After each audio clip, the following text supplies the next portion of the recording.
একবার সপুরের দেশে কই দেখলাম বসে, সপুরের দেশে কই দেখলাম বসে, উঠিস না রে দেশে এই যন্ত্রণা কারো রবে নাই ধন, জীবন যৌবন হবেই কেন রে এতই বাসনা কারো রবে নাই ধন। একবার সপুরের দেশে কই দেখলাম বসে, সপুরের দেশে কই দেখলাম বসে, উঠিস না রে দেশে এই যন্ত্রণা কারো রবে নাই ধন, জীবন যৌবন হবেই কেন রে এতই বাসনা কারো রবে নাই ধন।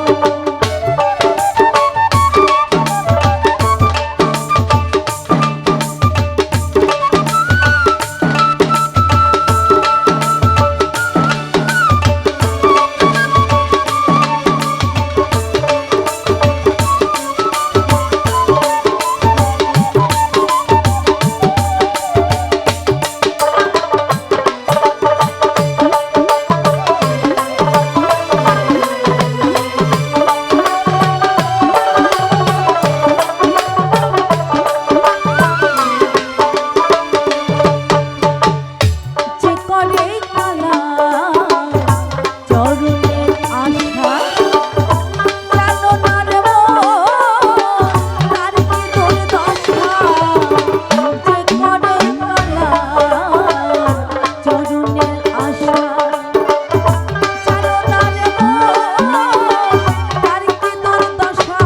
ভক্ত বলি রাজা ছিল, সর্বস্ব ধন দিল।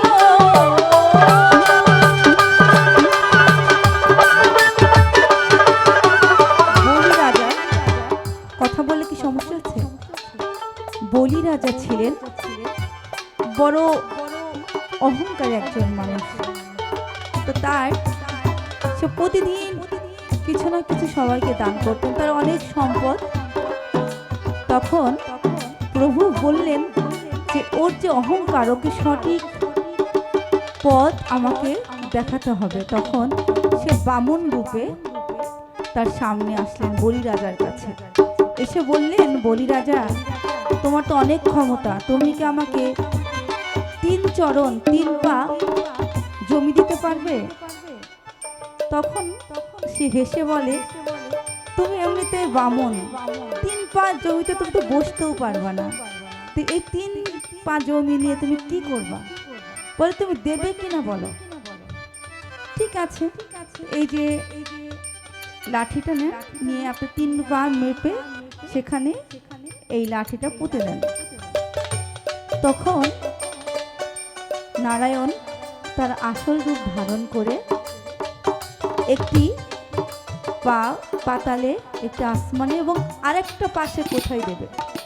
তখন বলল যে এই যে আমার তো 3 পা জমি আমি চেয়েছিলাম, তো 2টা তো চলে গেল, আরেকটা কোথায় দিব? তখন বলি রাজা তার বুক পেতে দেয়, তার বুক পেতে দেয়, সেই 3য় জায়গাটা তার বুকেই পাটা রাখে। তো গুরু যে কিভাবে পরীক্ষা নেয় এটা আমরা কেউ বলতে পারি না। সেই জায়গা থেকে লালন সাজি বলেছেন, যে করে কালা চরণের আশা, জানো না রে মন তার কি দুর্দশা। যে করে কালা চরণের আশা, জানো না রে মন তার কি দুর্দশা। ভক্ত বলি রাজা ছিল, সর্বস্ব ধন দিল।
দাতা একজন মানুষ ছিলেন।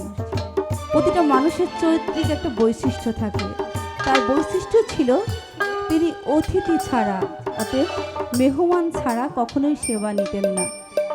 দিন পার হয়ে গেছে, তারপরেও কোনো অতিথি তিনি পান নাই, সারাদিন না খেয়ে আছে। হঠাৎ করে একজন ব্রাহ্মণ এসেছেন, তো বলছে, কর্ণ, আজকে আমি তোর বাড়িতে সেবা নিতে চাই, তুমি কি আমাকে সেবা দিবা? হ্যাঁ প্রভু, আমি সারাদিন না খেয়ে আছি, একজনের আশায় আপনি এসেছেন, অবশ্যই বলেন আপনি কি খেতে চান। তখন বলে, কর্ণ, আমি মানুষের মাংস দিয়ে ভাত খেতে চাই। কর্ণ তখন বলে, আমার রাজ্যে তো অনেক মানুষ, একটা জবাই করে দিব। বলে, না কর্ণ, তা হবে না, তোর যে প্রিয়, সবচেয়ে প্রিয়, তাকে জবাই করে আমাকে খেতে দিতে হবে। আসলে সন্তানের চেয়ে প্রিয় পৃথিবীতে আর কিছুই নেই। তখন সে সন্তানকে জবাই করে অতিথি রূপে নারায়ণকে সেবা দেয়। তখন বলে, কর্ণ,